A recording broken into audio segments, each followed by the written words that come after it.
और सीधे रुक कर लेते हैं गोरखपुर महोत्सव का। मुख्यमंत्री योगी आदित्यनाथ अपनी बात रख रहे हैं। महापुरुषों को फिर से ससम्मान स्कूल कॉलेजेस के पाठ्यक्रम का हिस्सा भी बनाएंगे।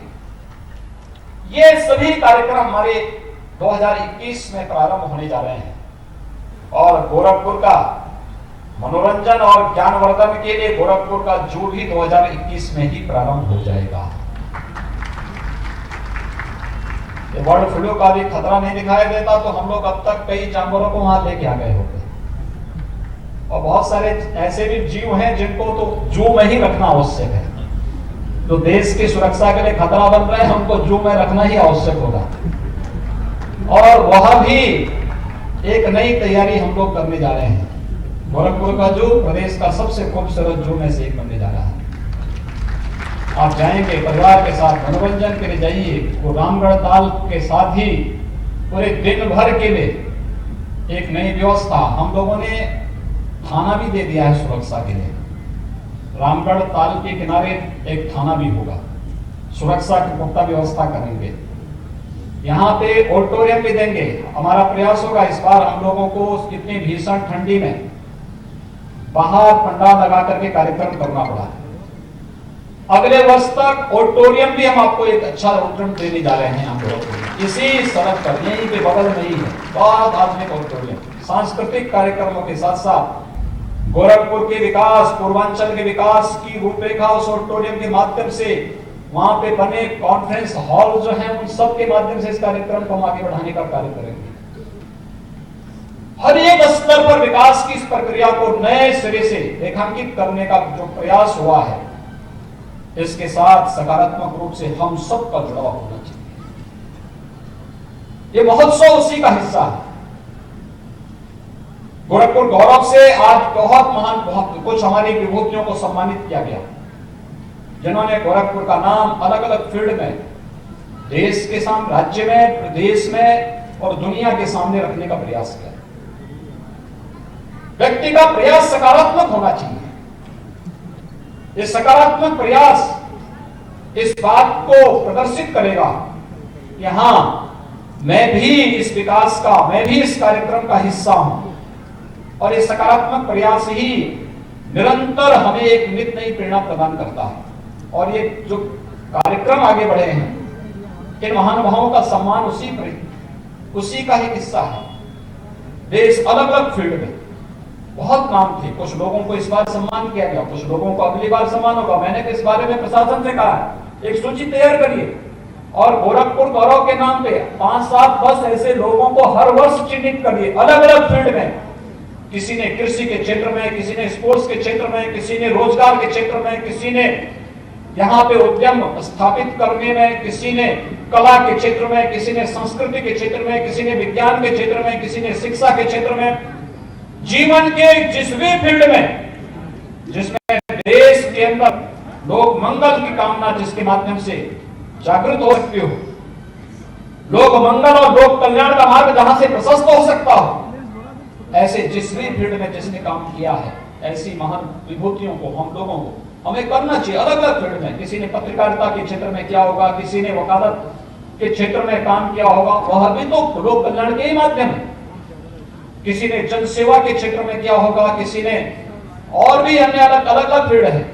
इन सभी फील्ड में आप चिन्हित करिए। आवश्यक नहीं कि सबको एक ही बार में हम लोग करें, लेकिन अलग अलग बार और फिर इनकी सूची बनाइए, इनके सुझाव मांगिए। जब आप उनको मंच पे लाते हैं तो उनका परिचय भी दीजिए, केवल नाम ही मत बताइए, ये भी बताइए किस फील्ड की विभूति है, क्या इन्होंने काम किया है। उनका परिचय भी वहां पर दिया जाना चाहिए, जिससे जनता जनार्दन को जानकारी मिल सके और बहुत सारी नई आने वाली पीढ़ी को इससे प्रेरणा भी प्राप्त होकर के वे भी उसके अनुरूप बनने का कार्य कर सकें। यह एक नया प्रयास प्रारंभ हुआ है और मुझे बहुत प्रसन्नता है कि इस बार प्रशासन ने अपने स्तर पर यहाँ पर कुछ सूची तैयार की। अन्य लोगों को एक क्रम का हिस्सा बनना चाहिए। हम लोग 24 जनवरी को उत्तर प्रदेश की स्थापना दिवस का कार्यक्रम भी मना रहे हैं। 1950 में उत्तर प्रदेश की स्थापना के कार्यक्रम को जब आगे बढ़ाया गया था, नोटिफिकेशन जारी हुआ था, उसके बाद से लेकर के उत्तर प्रदेश स्थापना दिवस का कार्यक्रम कभी नहीं मनाया गया। 2017 में जब हमारी सरकार आई तो पहली बार एक आयोजन 2018 में आयोजित हो पाया और 2018 का पहला कार्यक्रम हम लोगों ने उस अवसर पर पहला जो एक अभिनव योजना प्रारंभ की थी वह की थी एक जनपद एक उत्पाद की, वन डिस्ट्रिक्ट वन प्रोडक्ट की। आज आप देख रहे होंगे देश के अंदर सबसे लोकप्रिय योजना है ये वन डिस्ट्रिक्ट वन प्रोडक्ट की योजना। यूनियन बजट में उसके लिए आदरणीय प्रधानमंत्री जी ने यूनियन बजट को भी उसका पार्ट बनाया, यूनियन बजट में भी उसके लिए व्यवस्था की है।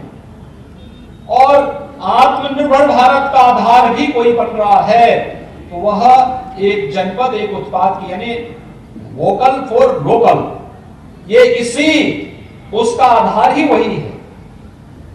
ये हमें किस रूप में आत्मनिर्भर बनना है इसके एक प्रदर्शन है। और उसकी एक छोटी सी बात जो मैं आपको बताना चाहता हूं, दीपावली के एक दिन पहले मैं लखनऊ में था।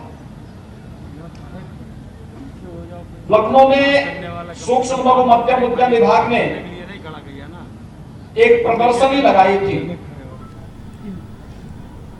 वन डिस्ट्रिक्ट वन प्रोडक्ट की, जिसमें गोरखपुर का टेराकोटा भी था। और गोरखपुर के इस टेराकोटा